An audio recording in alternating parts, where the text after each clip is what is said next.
Falando sobre as moedas legais, nós temos 6 que possibilitam você pagar tributos e também até mesmo fazer compensação com dívidas bancárias. Quais são essas moedas? Nós temos a primeira delas, é direito creditório e precatório. O que é um direito creditório? O direito creditório é um crédito que nasceu por meio de um processo judicial em que o Estado ele perdeu, seja a União, o Estado ou o município, e ele tem que pagar. O direito creditório ele já está numa fase onde você já tem os números definidos pelo Poder Judiciário. E aí você tem um momento constitucional determinado pela própria lei maior que te permite você compensar de ofício antes que vire precatório.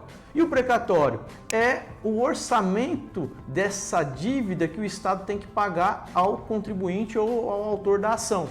Aí, nesse sentido, o Estado, em vez de pagar, ou quando ele coloca o orçamentado e isso está em atraso, a própria Constituição fala que isso dá poder liberatório para pagar o seu tributo. E aí você pode utilizá-lo também nesta fase para pagar o tributo. Uma coisa interessante é comentar que nessas últimas legislações, o governo e o parlamento, ele autorizou que você use o direito creditório para fazer a garantia de eventual parcelamento, de parte do parcelamento, e também fazer o pagamento e também a amortização desse parcelamento usando o precatório de terceiros, ou seja, adquirido de um terceiro.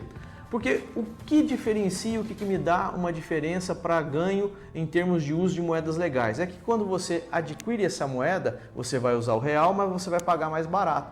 Então, a hora que você faz essa compensação entre ágio e deságio, você liquida o teu tributo pagando menos em real. Isso é uma diferença importante.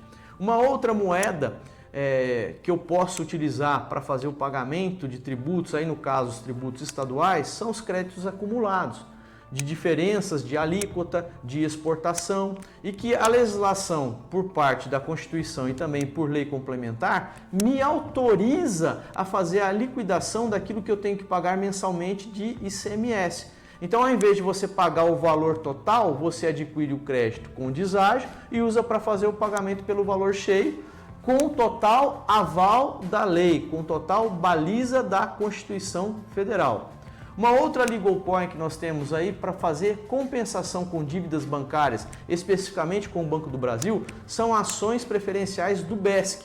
Por quê? O Banco do Brasil ele incorporou o Banco de Santa Catarina e se responsabilizou por essas ações.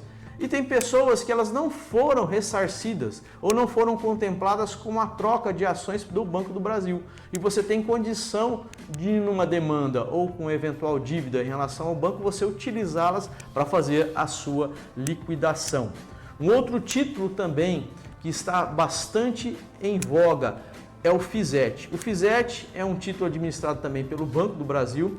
Ele nasceu de recolhimentos que deveriam ser feitos por parte de imposto de renda, mas essa diferença de alíquota ela gerou esses créditos, essas cotas, e aí você tem capacidade de utilizar esse FISET para fazer a liquidação também em relação ao Banco do Brasil, porque ele é o que responde tanto passivo como ativamente por esses créditos, ele mantém a conta, ele passa parte desses valores para o governo federal. E quem administrou e quem zelou para essa questão aí da separação daquilo que deveria ser pago em imposto de renda, mas foi compensado para poder gerar o FISET, é a Receita Federal. Então você tem um título, um ativo, um título de crédito que serve para liquidar dívidas com o Banco do Brasil e até mesmo tributos federais dentro da conformação legal e dos institutos legais que nós temos.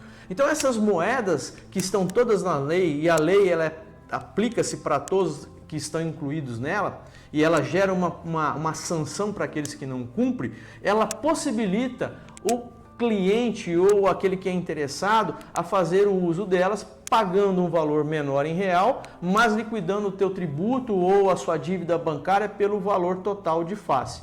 É por isso que isso vai me dar um diferencial competitivo e vai diminuir a minha carga fiscal lá na frente. Então o governo ele até jogou lá para frente, como nós já havíamos dito em outro vídeo, mas você vai ter que pagar sem multa e sem juros. Mas o problema é que você vai ter que pagar o do mês e aquilo que está em atraso. E muitas vezes, muitas empresas também têm parcelamentos. Então, como que você vai gerir toda essa crise que foi gerada em função da paralisia da economia diante essa massiva carga tributária que nós temos, usando as moedas de curso legal, como eu listei para vocês, que são 6. Maiores informações, você pode nos procurar para que nós possamos discutir e apresentar um formato adequado para aquilo que a tua empresa necessita. Nós agradecemos e esperamos que todos consigam fazer uma boa gestão da sua empresa. Obrigado.